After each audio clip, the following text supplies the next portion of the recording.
National Geographic Channel.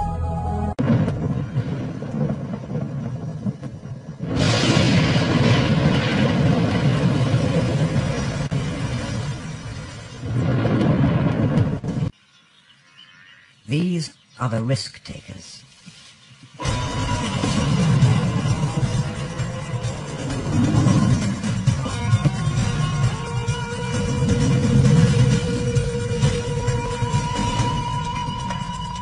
Once a formidable hunting coalition of 8 lions, this pride could take down a buffalo whenever they were hungry. Fortune smiled on them. But then, one day, fate turned against them. They would take on even the largest in a battle of the titans. They'd take risks, frontal attacks, wrestling the bulls to their knees.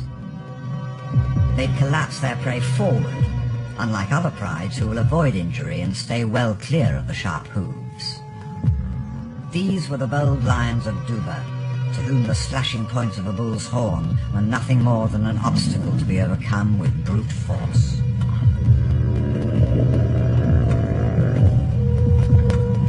Their raids on this buffalo country were like medieval duels, in which they seemed invincible, and the injuries took their toll.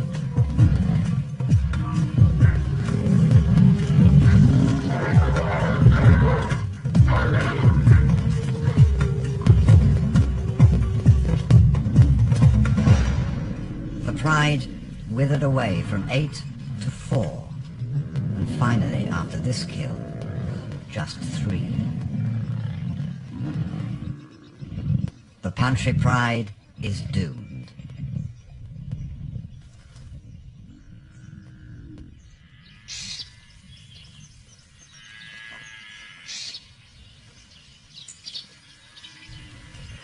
By contrast, the buffalo are steadily building in strength.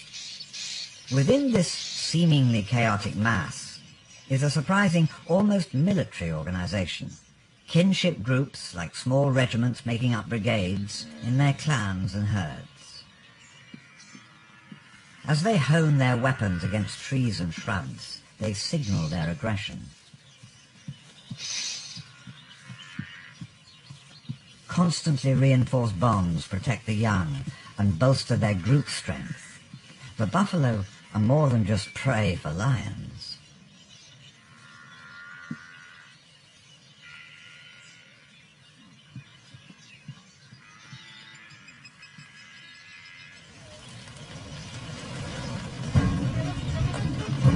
Sarah, in action again, coordinated and working as a unit to fell a young cow. But the fallen cow belongs. It is her saving grace. Time and time again, when the lionesses separate her out of the herd, her clan rallies to find her. And it is here that the whole pride is needed to distract and counter, to face down the charging family and to outflank the injured cow. But not today. 3 lionesses haven't shown up for the hunt, and the buffalo are getting stronger.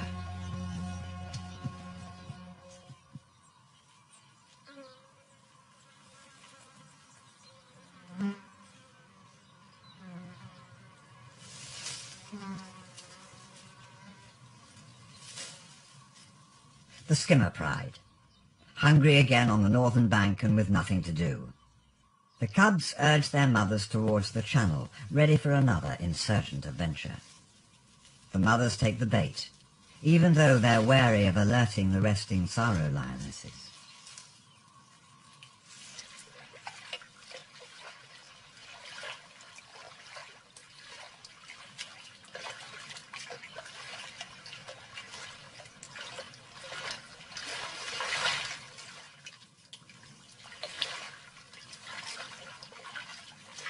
This time, they bring their own male with them. Slightly younger than the old sorrow males, he looks ahead and swims on into forbidden territory.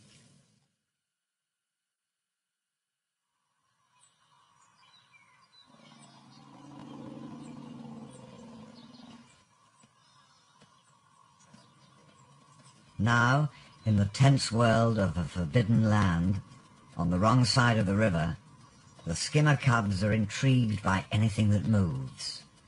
It's an exciting and prohibited world for them. Their mothers let the teenagers experiment with the porcupine. It could be a painful lesson.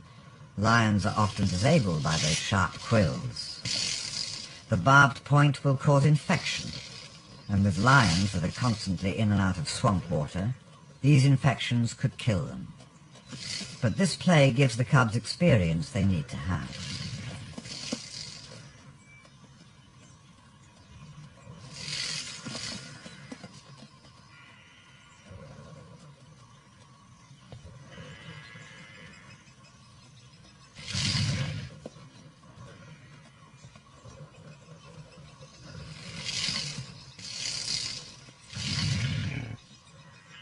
Perhaps this is the day for teaching the cubs about life, even though it is a strange place to do it.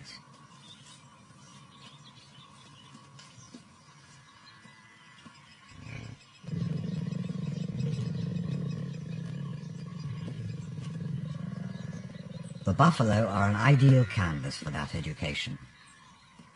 And this is what they came for.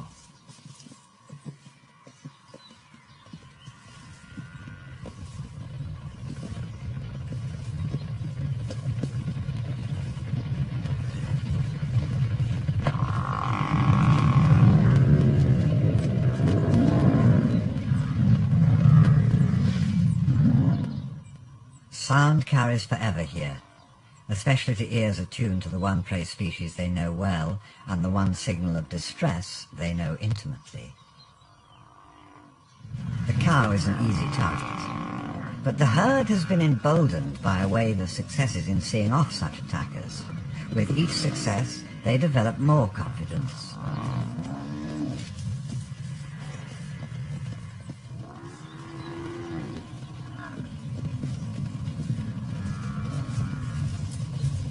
Their triumph further enrages them, and as it does, the scales are tipped against the splintered skimmer pride. There is a subtle power shift that sends the hunters fleeing for cover. It is a turning point in this relationship. With the pride scattered and running scared, now the buffalo have a real chance of skewering a lion at last.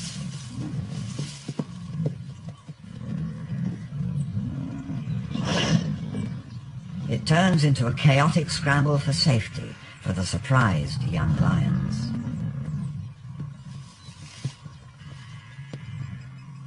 Far across the open grassland from the fleeing pride, one of the insecure teenage males is isolated. The herd has cut off his escape.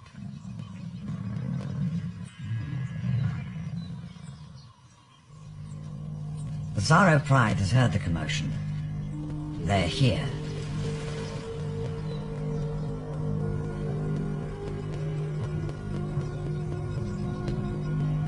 Skewer is always quick on the offensive, and slowly they appear from everywhere. Now they are united.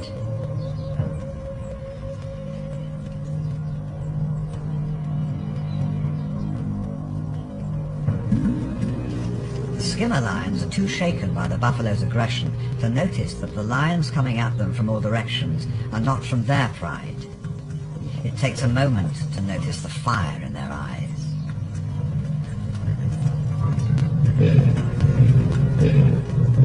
The skimmer pride has no heart for a fight.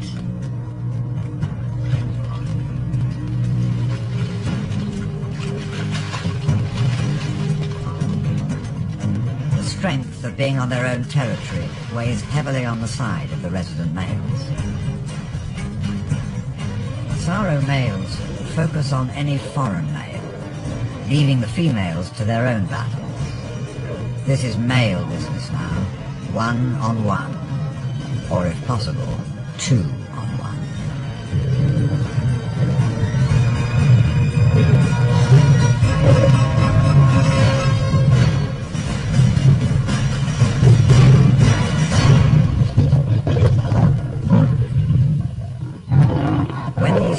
and males fight, it is at enormous risk to both. Even the victors have to guard against a stray bite, a defensive swipe that could sever a jugular or slice open a fatal wound.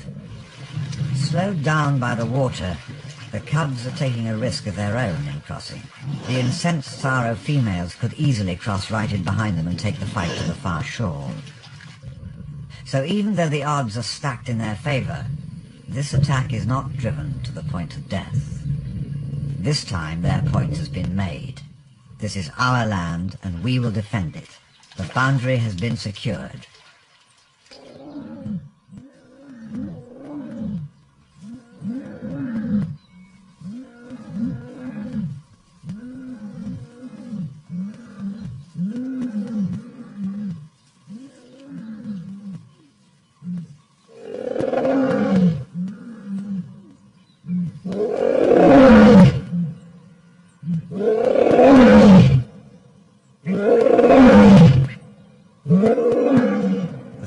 Pride's aggressive defense is extreme because at last they have a new set of cubs to defend.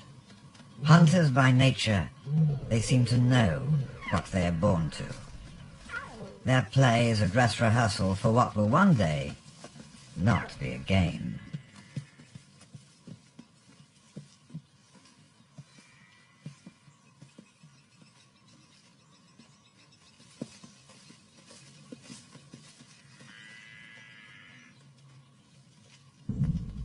And already they smell of lion.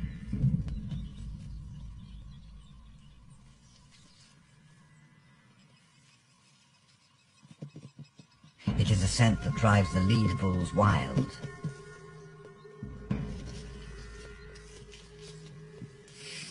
The buffalo are incensed by the wafting, invisible smell of lions, and they push deeper into the Saro palms, stomping at any movement.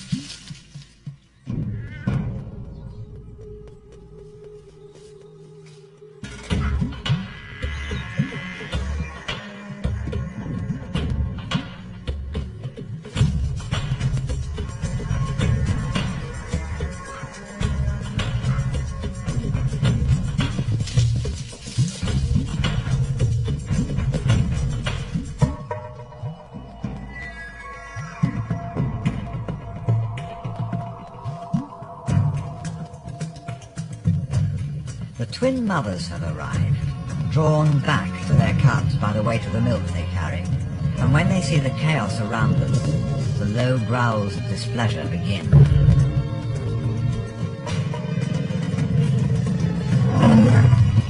These are angry lions now, not calculating hunters. Flinging themselves at the buffalo takes them beyond the simple contest for food. Now they are enemies.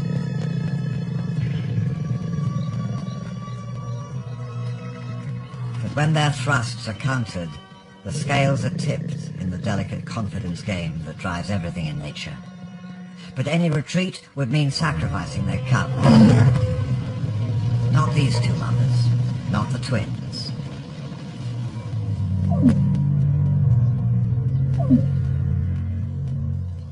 But when the mothers check for their cubs among the palms, nothing but a disturbing silence greets them.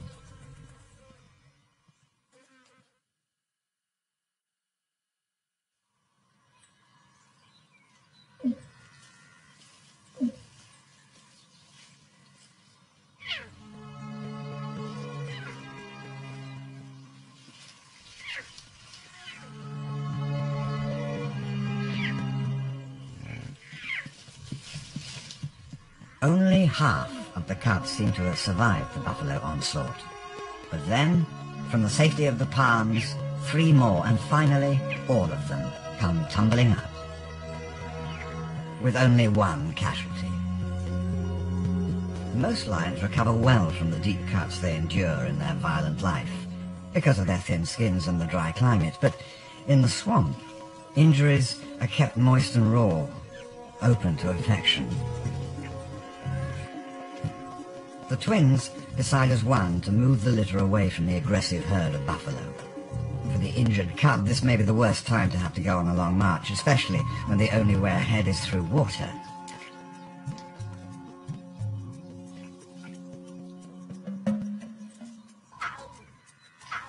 as their whiskers touch the still unfamiliar water, they feel their future as swamp cats for the first time on their skins. It is a future that is extremely precarious for the whole pride, not just the one lagging cub. With such extreme hunting, it's inevitable that at least one of the Tsaro lionesses will be injured or killed at some time. When that happens, the pride will be in desperate need of some of their cubs.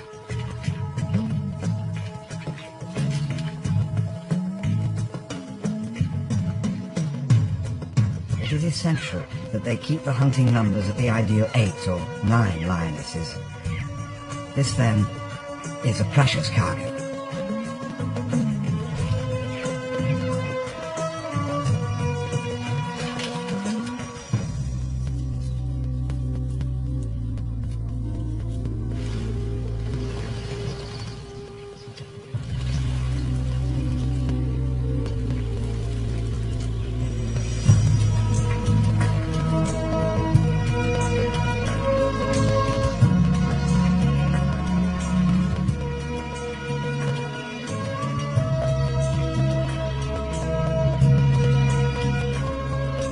This wet, swampy world they live in makes up an intricate part of the lion's hunting strategy, where the buffalo are slowed down.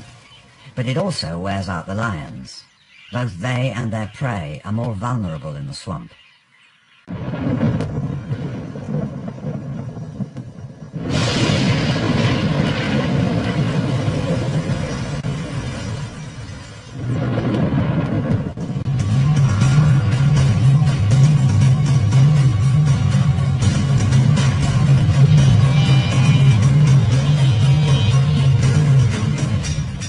No fight like the fight for survival and for the life of your offspring.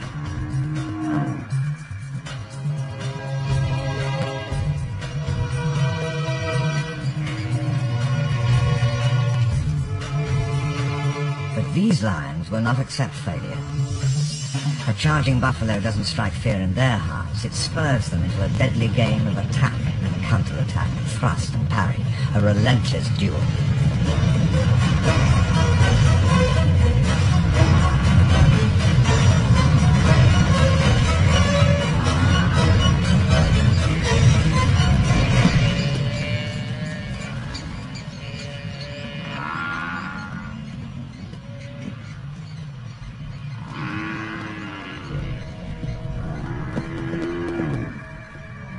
This hunt is far from over. Blood has been tasted, and like some invisible thread, it will lead them back to the injured calf time and time again, day after day after day.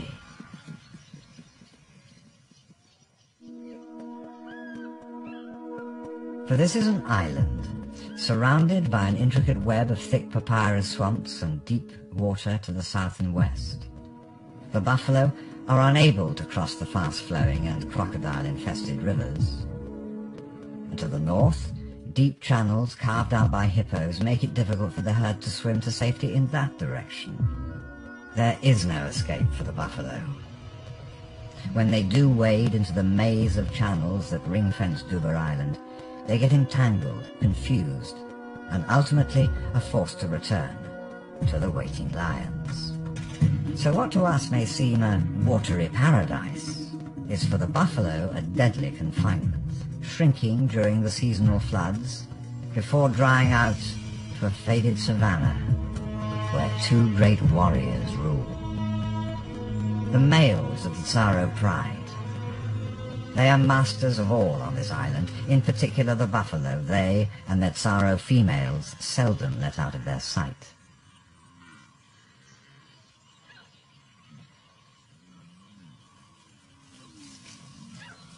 There is a significant new addition to the pride. Growing up against this backdrop of buffalo, he needs to be nimble and confident on his feet to become a Tsaro lion, a specialist buffalo hunter.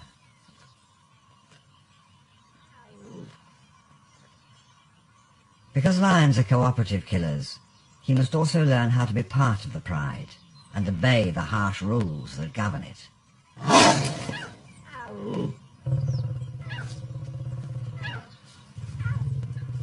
He has a brief window, while under his mother's intense protection, to memorize the personality of each pride member. The lone female is his first study.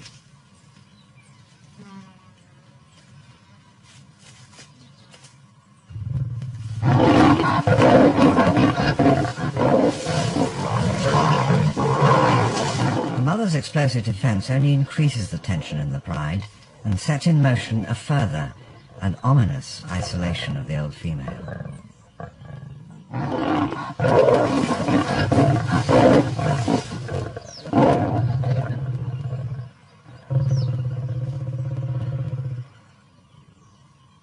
As a sorrow lion, his world is now a world of buffalo.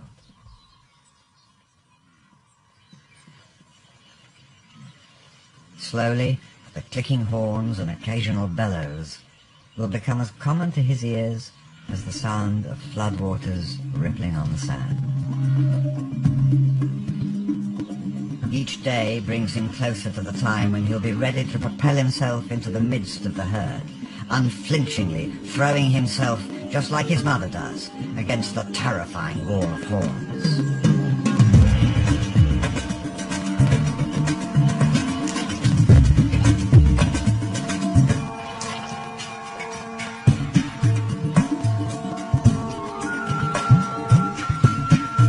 The buffalo must walk their own knife-edged path of survival, finding food and water, while all the time avoiding the dangers that will leave their bones scattered in the indignity of death.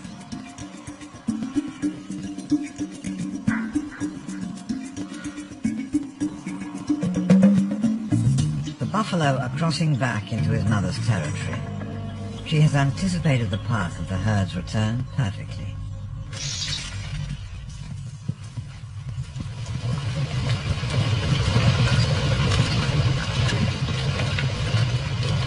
Technique: flush the herd and scan for the weak. This time she is alone, but she knows the gifts of this summer season, the newborn calves. Buffalo's senses, both of sight and smell, are well developed. Their hearing is excellent. These are intense and alert animals, but a sixth sense creeps through her now. She knows there is a lion nearby, and she knows it is coming for her calf.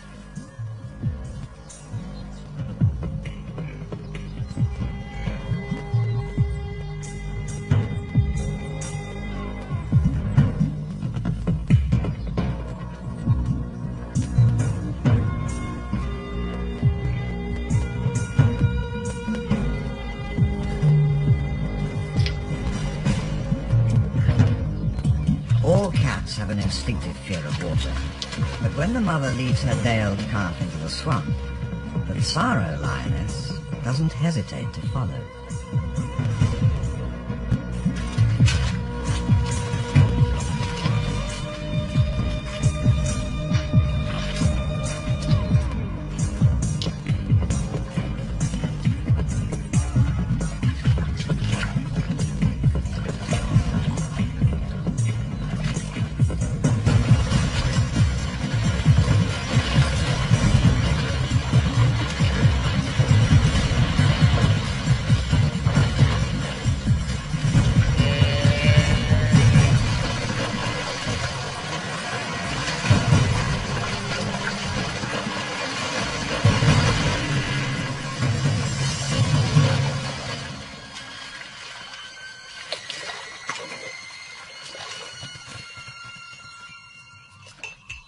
There is iron-fisted determination in a female with a hunger and a cub to feed.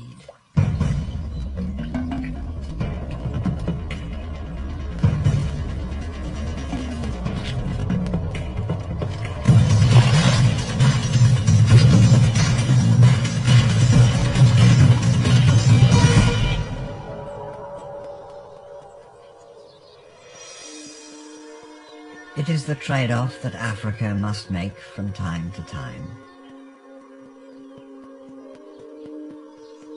Under the lion's inescapable surveillance, it is a constant effort just to survive. So each precious life that slips into existence in this game of life and death is a victory against the sentinels that scan the bushes for any sign of opportunity. Every delicate first step silently bolsters the herd against their decline under the relentless onslaughts they endure.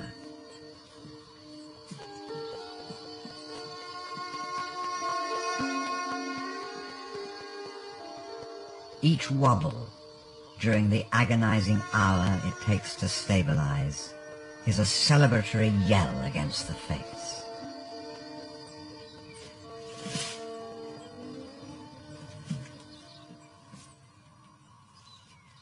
And each successful birth is a tiny contract that keeps the system alive.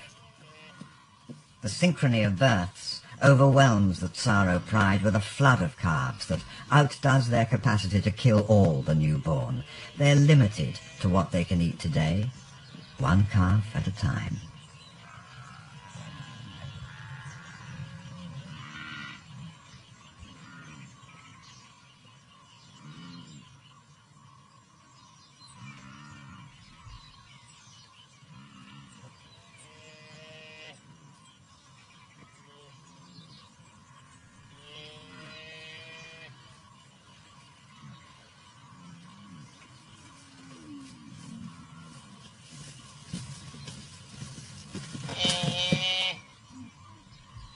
Although many are killed, the majority of the baby buffaloes survive.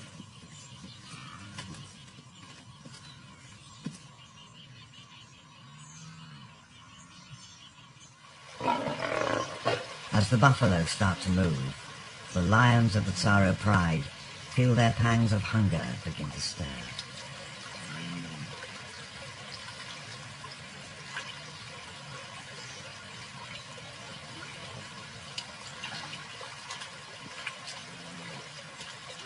Ahead will be a fast-moving game of life and death, for they must know that taking on a fully grown buffalo with nothing but claws and teeth has to be the most dangerous game of all.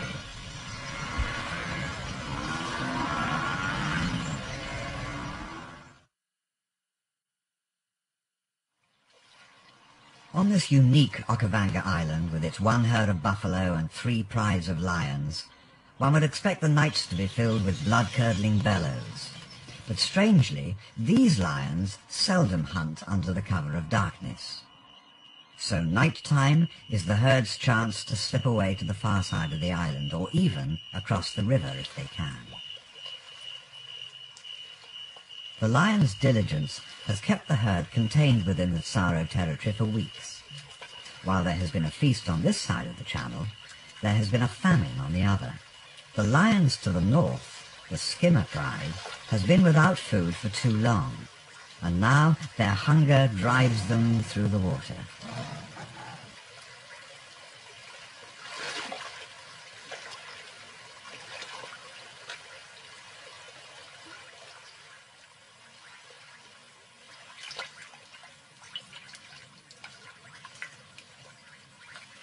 They are nowhere near the size of the Tsaro lionesses, but they have other skills.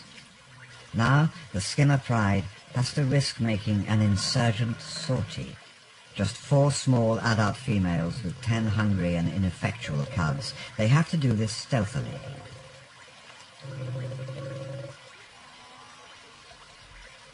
They are taking a huge risk.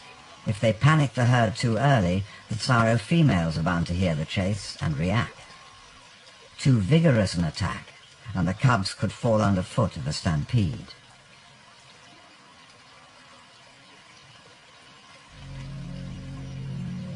When a single female sees her target, the risk increases even more.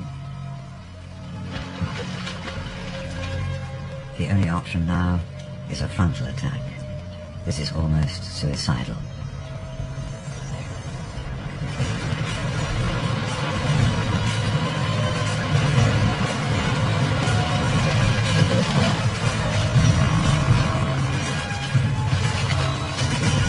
Incredibly, she fells an adult cow buffalo unaided. and drowns its muffled bellows in the water.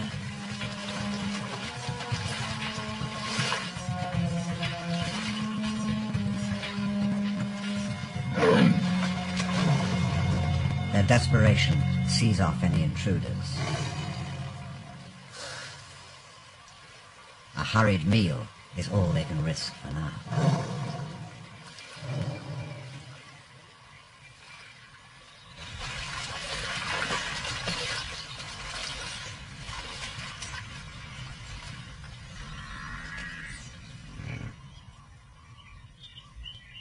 To the south, the big Tsaro females are ready and waiting.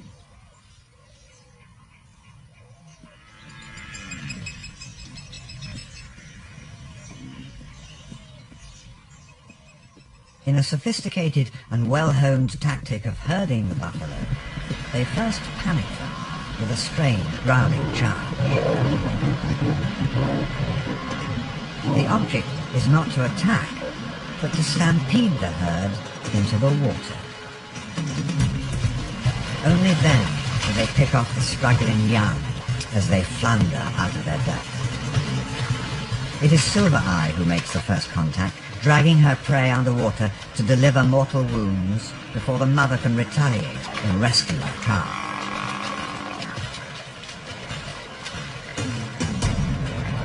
Then the hunt goes into phase 2. Now, like sheepdogs, the lions herd the buffalo together, relentlessly pushing in.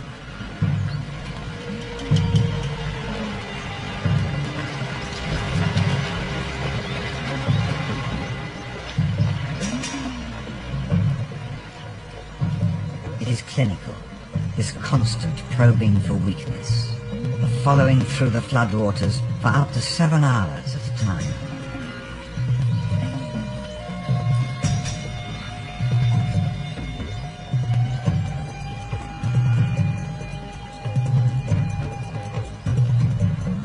The lone female hangs back for a moment, but the cub is eager to join in, despite its instinctive fear of water.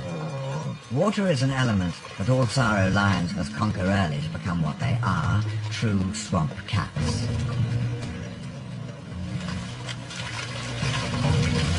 And then the stabbing attacks begin.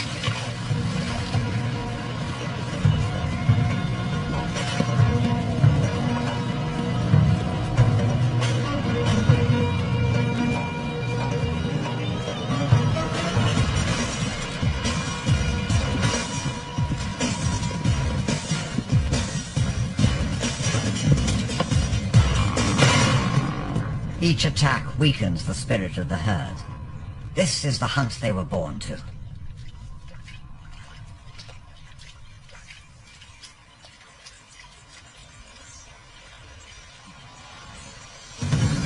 And this is when the blood races, adrenaline coursing through their muscles, throbbing in their heads.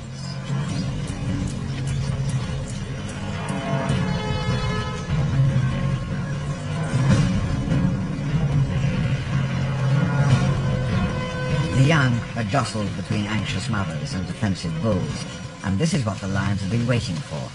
Mistakes, that given time and constant pressure, are bound to happen.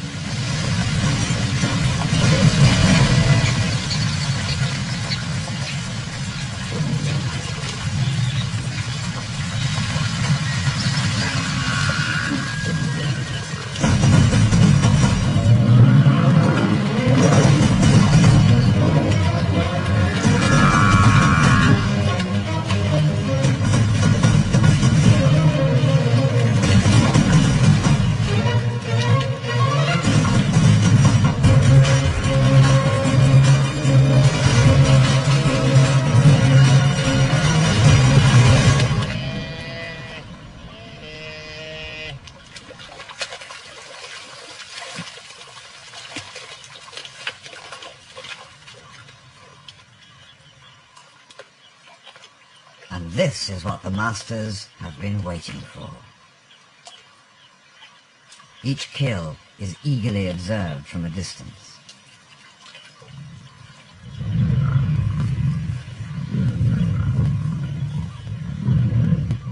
ready to add more battle scars to his profile if need be. He is here to claim his bounty.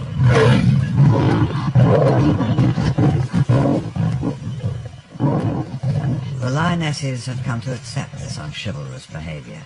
It is their sacrifice for the protection that the males give to the pride. And knowing that the buffalo are about to escape across the river, they continue the hunt.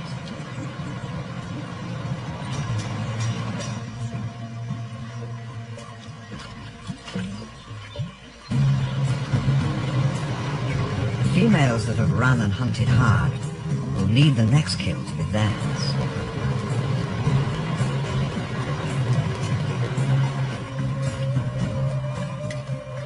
This kill must be large enough to both feed those that stayed back protecting the cub and sustain the lionesses that have been injured in this last attack. For the females, the next hunt had better succeed.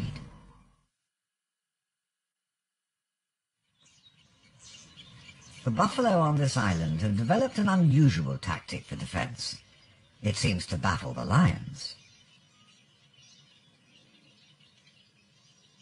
Under threat, they present an impenetrable wall of horns by simply dropping down to sleep.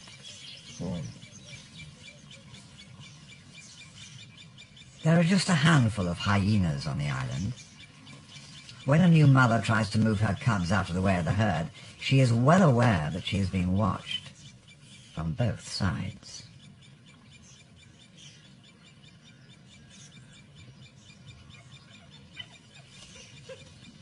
She doesn't want to be caught in the middle of this battle. The unruly cubs had better head for cover. Lions will hunt down and kill hyenas even though they don't eat them, but these lions are focused on killing something edible. So for today at least, there's no danger.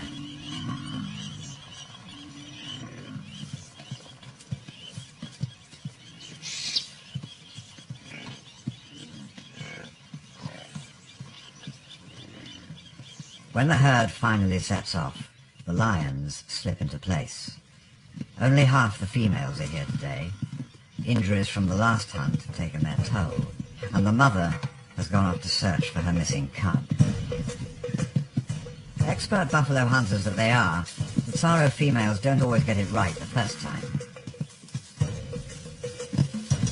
The remnants of the pride are hard-pressed to outmaneuver the young male they have selected. Now, the real hunt begins.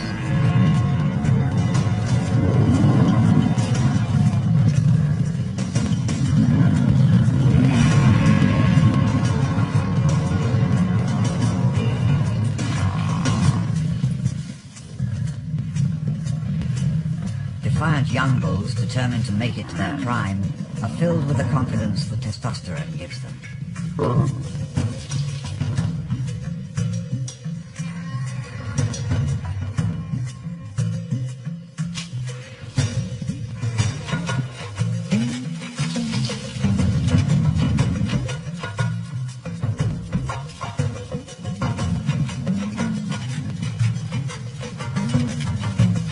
The bull refuses to give ground to this handful of irritating lions. He will turn and fight another day.